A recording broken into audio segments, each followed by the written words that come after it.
자, 이 외람이들이 하다 이제는 이제 선거 전에는 무속 관련된 그 얘기들이 주로 주제가 되더니 이제는 이제 먹방으로 바뀌어가고 있어요.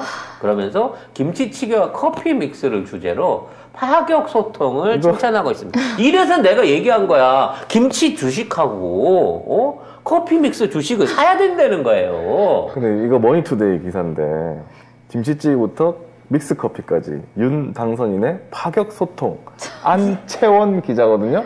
골 때립니다 이거 기사. 안채원 기자 참 어떤 분인지 정리 좀 해주세요. 네, 윤석열 당선자가 어제 오전 10시쯤 통이동 금감원 연수원 1층 기자실을 방문했습니다. 미리 공지하지 않고 갑자기 방문한 건데요. 지난 23일에는 기자들과 이른바 김치찌개 약속을 했고 24일에는 커피 믹스를 마셨잖아요. 그런데 이 머니투데이 신문에서는 대통령급 경호를 받는 당선자가 이처럼 격의 없이 기자들과 수시로 만나는 일은 다 상당히 이례적이라면서 한 정치권 관계자의 말을 또 인용을 했습니다. 국민의 궁금증을 대신해 기자들과 수시로 만나려고 한다는 건 당선인의 소통 의지를 보여주는 것으로 바람직한 모습이다. 아주 그냥 이제 커피만 마셔도 기자실에 냉장고가 들어오잖아요. 네. 딱 열면 커피 믹스하고 김치만 잔뜩 들어있는 거야. 아이고. 아니 이런 기사를 쓰면 좀 파격 소통이라고? 믹스 커피 먹는다고? 나는 쪽팔려서 이렇게 해서 못 쓸 것 같아. 아니 이거는 기자들을 찾아가서 이렇게 할 게 아니라 강원도 산불 피해 주민들을 찾아가갖고 거기 계신 분들을 찾아가서 지금 사시는 게 어떠시냐고 그러면서 진짜? 거기 어떻게 좋은 자리로 옮겨드릴까요? 뭐 이런 걸 해야지.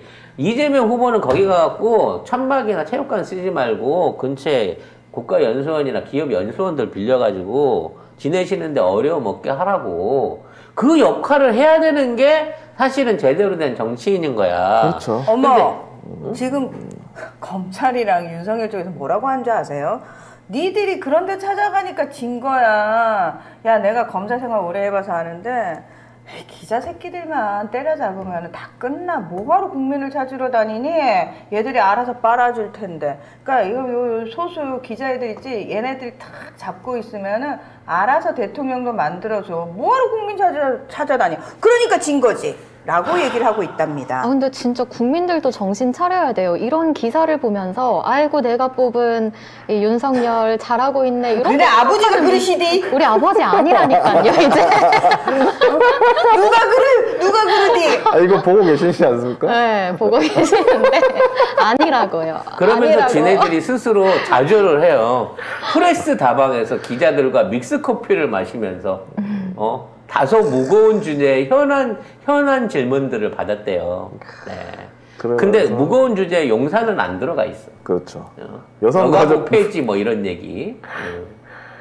그러면서 대통령급 경호를 받는다고 하는데 진짜 격이 없이 니들을 만났을까요? 니들이 격이 없는 얘기를 주고받는 뒤쪽에 얼마나 검정 양복 입고 검은 마스크 쓴 애들이 똘똘똘 둘러치고 있었겠어요. 그런 상황에서 용산 이전 이거 문제 있는 거 아닙니까? 라고 용기 있게 한마디만 물어보는 기자가 있었다고 하면 아무도 없어. 내가 니들을 인정한다고. 아무도 없어. 그런 기자는 벌써 잡혀 들어갔어요. 어머, 미천한 저희 외람이들과 함께 커피 믹스까지 마셔주시는 당선자의 은혜에 몸둘 바를 모르겠어요. 이거 아니야 지금. 하이와 같은 은혜를 베풀어 주셨. 그 기사 앞에 뭐가 있냐면 하이와 같은. 지금 원래는 인수위원회에 있는데 여기에 일할 공간이 부족했다 그랬는데 현장 기자들이 길바닥에 앉아서 기사를 쓰는 일이 잦아졌는데 이 같은 모습을 본 우리 윤 당선인은 이른바 프레스 다방으로 불린 천막 기자실을 건물 앞마당에 설치했다. 아니 화장실이 없어서 불편할까봐 건물에다가 설치를 해줬다는데 아니 그럼 그 기자들이 화장실이 없어서 천막 뒤로 돌아갖고 노상방뇨 했겠어? 그러다가 좀 걸어서 근처 건물로 갔겠지. 그 뒤에 이제 윤 당선인은 금융감독원 연수원 건물 내에 기자실을 설치하라는 지시를 내렸다. 제가 김여중 페이스북을 매일 보시더라고요. 저렇게 됐네. 오늘 이거. D-20일이라고 네. 또. 김여정 페이스북 D-19까지 확인했습니다. 아, 19일이에요. 네. 어쨌든 이게 기사예요, 세상에. 근데 갑자기 그 20으로 다시 늘어나면 어떻게 이해를 해야 아니, 안 늘어났어. 19. 내가 너는 그게 지켜보고 있는데 4, 5, 4 이렇게 하다 갑자기 다시 5, 6, 7 늘어나면 어떡하냐 너는. 네. 아무튼 뭐 이게 이런, 기사랍니다, 네. 세상에. 아무튼 이런 상황인 거고요. 참 이런 기자들이 대한민국에 존재하는 이상 대단하다.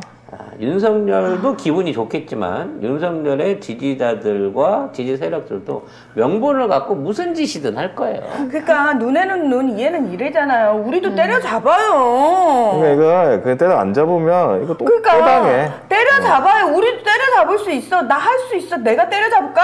네. 아니 정권이 잡았을 때 가만 놔두면 지금 2번이나 당했어요. 몇 번을 당했어. 아니 2번이 아니야. 그러니까 크게 2번 당했고 간섭을 안 하는 게 원칙이지 원론에는. 원래 원칙이고. 그래서 맞아. 그만큼 수혜를 주면 수혜를 준 사람을 위해서 충성을 해야 되는데 얘네들은 지들을 협박하고 위협할 수 있는 이런 사람한테 오히려 더 충성을 한다는 거지. 걔가 원래 무서운 사람한테는 깨갱하거든요.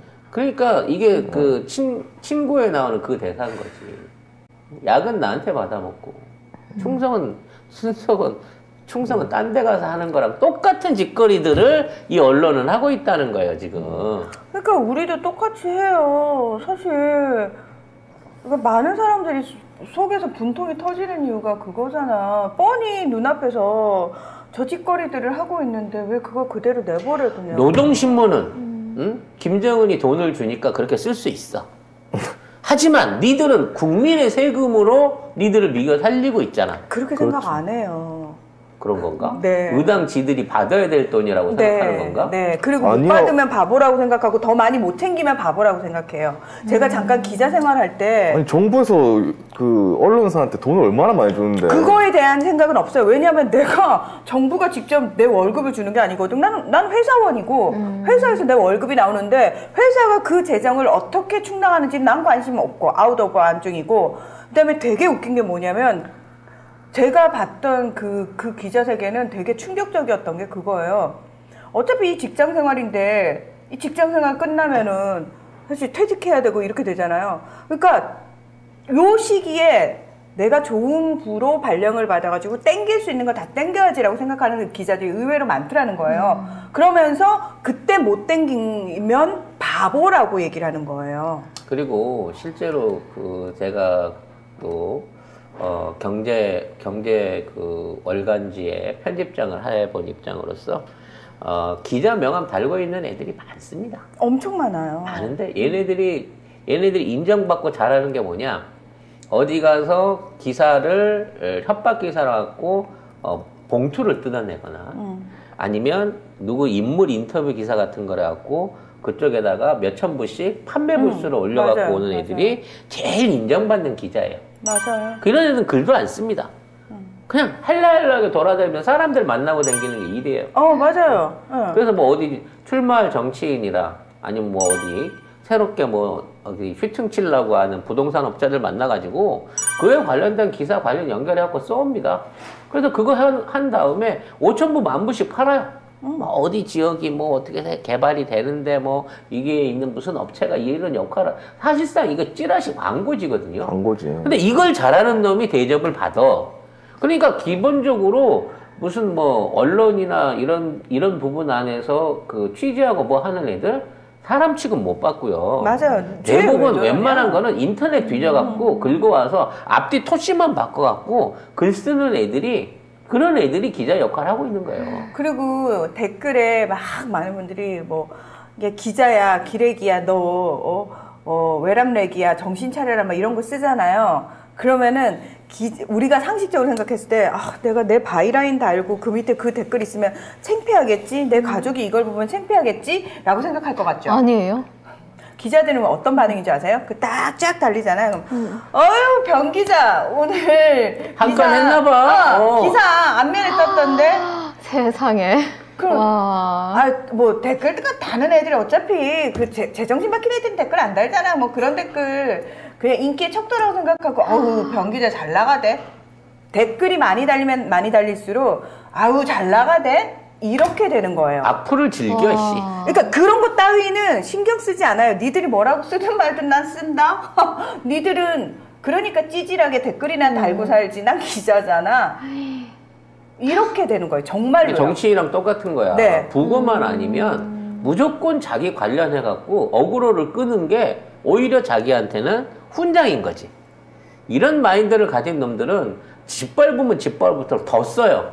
아예 펜을 뺏어야 돼. 그렇죠. 그러기 위해서 제일 좋은 건 뭐냐? 금융치료야, 금융치료. 그렇습니다. 정부 지원 없애야 해야 됩니다. 예. 그리고 그 되게 웃긴 건 뭔지 아세요? 그 회사 차원에서 뭔가 조회수를 많이 올려야 되거나 하는 필요한 것들 있죠. 그러면 그런 기사는 걔한테 우리 변 기자도 우리 또 대표 기자잖아. 변 기자 기사 한번 써줘. 그거 관련해가 잘 알지? 어떤 식으로 써야 되는지. 화이팅! 그리고 새빨간 거짓말이나 위험한 기사는 초보 애들이나 인턴 애들 시켜갖고 쓰고 요따위 짓거리들을 하고 있습니다. 그게 쟤들이 몰라서 그러는 게 아니에요.